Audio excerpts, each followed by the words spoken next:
This video is covering the second part of the simplifying radical notes. So we left off at example 6. Now we're going into something new with simplified radical form. So in the first video we talked about perfect squares. Not all squares are perfect. So we can estimate them, but really we want to put them in simplified form. Just like when you learned how to simplify fractions, now we're going to learn how to simplify square roots. So the radicand, remember radicand means what's inside the radical, what's underneath that square root, may not have any perfect square factors. Those perfect square factors are the lists that you memorize. Use the product property to simplify. Product property is down here at the bottom.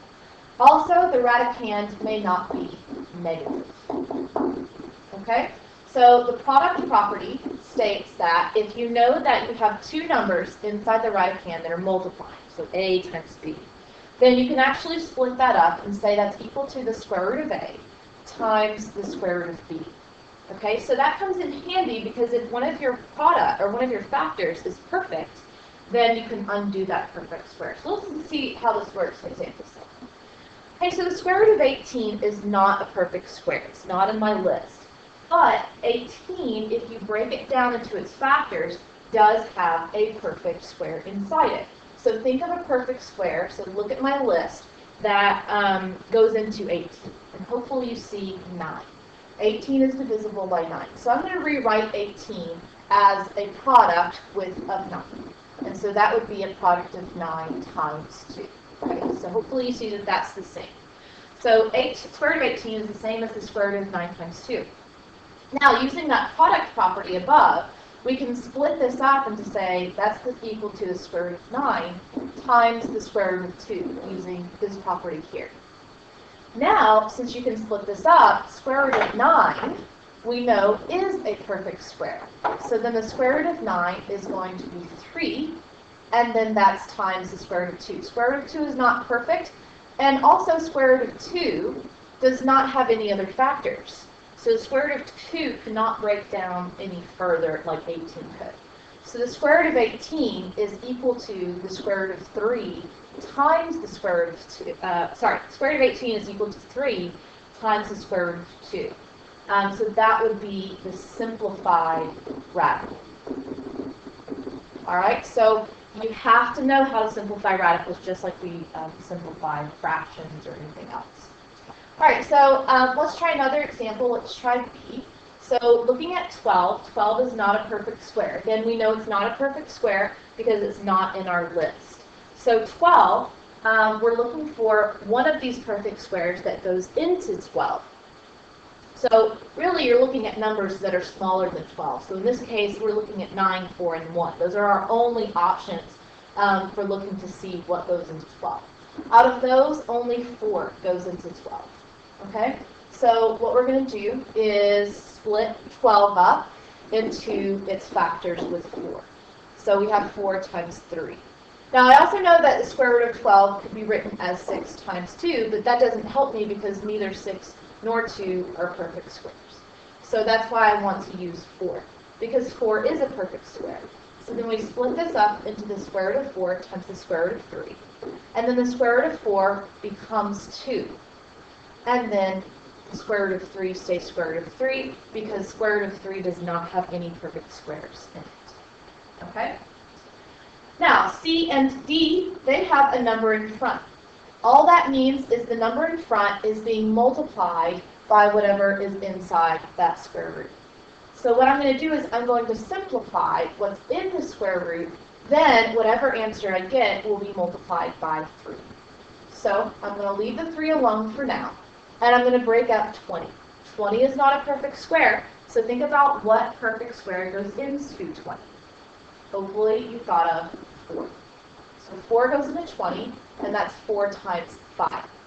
Also think 5, does it have any other perfect squares? No. Okay, that means no perfect squares can multiply to get 5. So now we can break up this here into the square root of 4 times the square root of 5. And then the square root of 4 can simplify. The square root of 4 we know is the same as 2 So the 3 stay the same, the square root of 5 stay the same, but the square root of 4 reduces to 2. And now 3 times 2 are not under radicals, so they can multiply to get 6, and then this becomes 6 times the square root of 5. Okay? So you're just taking out what is the perfect square inside the radicand. All right, so we have one more. I'm going to actually pause the video. I want you to try D by yourself. Okay, please do that. Pause it, see if you can do this by yourself, then unpause it, and I'll have the work. Okay, so here's the work for part D. Hopefully you were able to find for 75, the perfect square that goes into 75 is 25. And so 75 is 25 times 3. So then we have break up 25 times the square root of 3. Square root of 25 is 5, and then 8 times 5 is 40. All right, so that's how you simplify radicals. Now, that's just the beginning because notice we don't have any fractions. All right, so let's look at the last page. And so what happens if you have a fractional radical expression? So this takes it a little bit further. First of all, the radicand may not be a fraction. So if you're taking the radical of a fraction, then you have to simplify it. That's not simplified. So we're going to use what's called the quotient property, which is very similar to the product property, which is down here at the bottom. And so that is, if you're taking the square root of a quotient, that is a fraction, then that's equal to, you can split that, those radicals up into 2, just like we did with the product. All right, then the denominator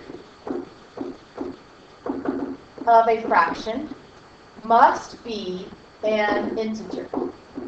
And what I mean by an integer is a whole number, or in other words, not a radical. So you cannot have a radical in the denominator. So when you split up your radical into the quotient and the denominator is not simplified, it's not perfect, then you're going to have to do something else. So we'll look and see, it's multiplying the numerator and denominator by a clever form of 1, and that's what we call to rationalize the denominator. Rationalize the denominator means getting rid of a square root in the denominator. Okay, we'll look. I know that's confusing, but we'll look and see how that works. All right, for example 8, we'll start off easy. So we have the square root of 64 divided by the square root of 169. Notice that those are both perfect. Hopefully you recognize that. So our quotient property says that we can split that up into the square root of 64 divided by the square root of 169. The square root of 64 is 8. The square root of 169 is 13. That fraction doesn't reduce, and also we have no radicals left, so this is simplified. So that one was easy. Part B, we have a negative out front. That's fine. It just makes our answer negative. The problem is having the negative inside the square root. So now we have 27 and 12. Notice 27 and 12 are not perfect squares. So we're going to have to simplify each of those individually. All right, so I split my square root up. Now I want to think of 27. What perfect square goes into 27? 1, we don't want 1 because that doesn't really do anything. 4 doesn't go into 27, but 9 does. So 27 is 9 times 3. Then divided by 12, we've already done 12, 4 goes into 12. So now if we simplify both the top and the bottom, and you can actually go straight to this step. The square root of 9, we know, is going to be 3 without the square root. And then we have this other 3 left inside the square root. So that becomes negative 3 root 3. In the denominator, that square root of 4 becomes 2, and then also leaving the square root of 3 out next to it. Now you can see that actually the square roots of 3 are going to cancel, leaving you with negative 3 over 2. Okay, so that one also does not have any radicals left. So now let's look at C. So we have 1 divided by the square root of 2.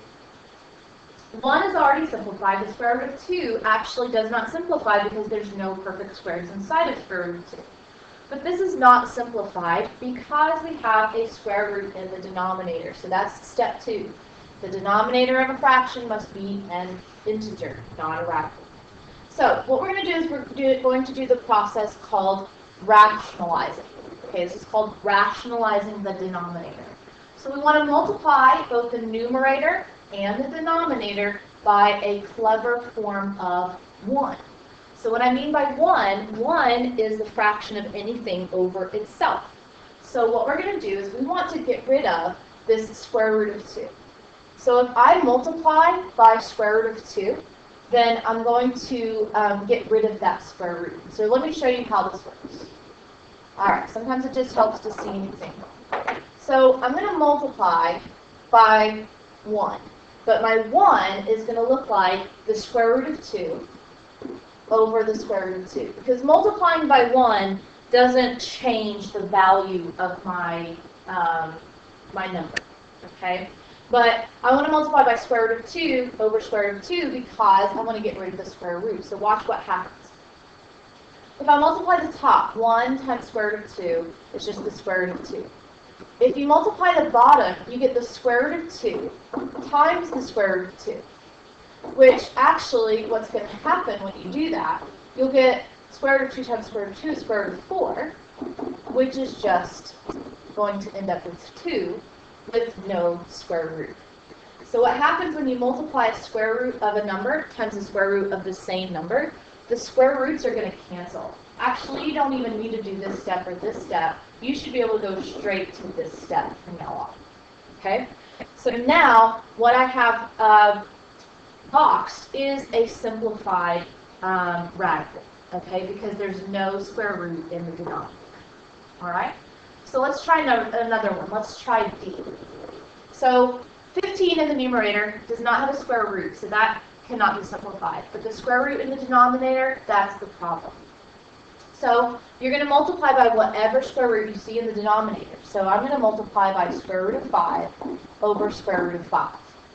Now when I multiply that across, you get 15 times the square root of 5 over, now what's going to happen, square root of 5 times square root of 5, the square roots cancel out, leaving you with just a 5, no more square root. Now this actually simplifies a little further because look at the numbers without the square root. You have 15 divided by 5.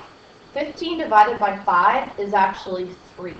So this is going to end up, now you can't do that with inside the radical, so this is actually going to end up with 3 square root of 5. Alright, let's try 2 more. E. Now, this one you have a fraction inside the square root, so you can't have that, so we need to use the quotient property to split that up. Now, hopefully you notice that the square root of 9 does simplify. So just go ahead and simplify what can't simplify. So the square root of 9 is 3, divided by the square root of 7, which does not simplify. Now you have a problem because you have a square root in the denominator. So I'm going to multiply by whatever's sitting in the denominator, square root of 7 divided by square root of 7. So then multiply the denominators, you get 3 square root of 7. Multiply the denominators, and you just get 7. 3 over 7 doesn't simplify, so that is my answer. Okay, last example. I want you to try, well actually no, I'm going to do this one with you because it's a little challenging, or a little different. Okay, so same as E, 5 over 6 is a fraction, so I'm going to split that up into the square root of 5 over the square root of 6. Now, in E, the square root of 9 simplified to become 3, but the square root of 5 does not simplify. Neither does the square root of 6. Think about 6. Does it have any factors that are perfect squares? 1 times 6? No. 2 times 3? No. So square root of 6 is simplified. But this whole fraction is not simplified. So I have the square root in the denominator and the square root in the numerator. But remember, it's the denominator that I care about. So when I rationalize this, the square root of 5, that's okay. But the square root of 6, not okay. So I'm going to multiply by the square root of 6 over the square root of 6. Now when you multiply across, the square root of 5 times the square root of 6,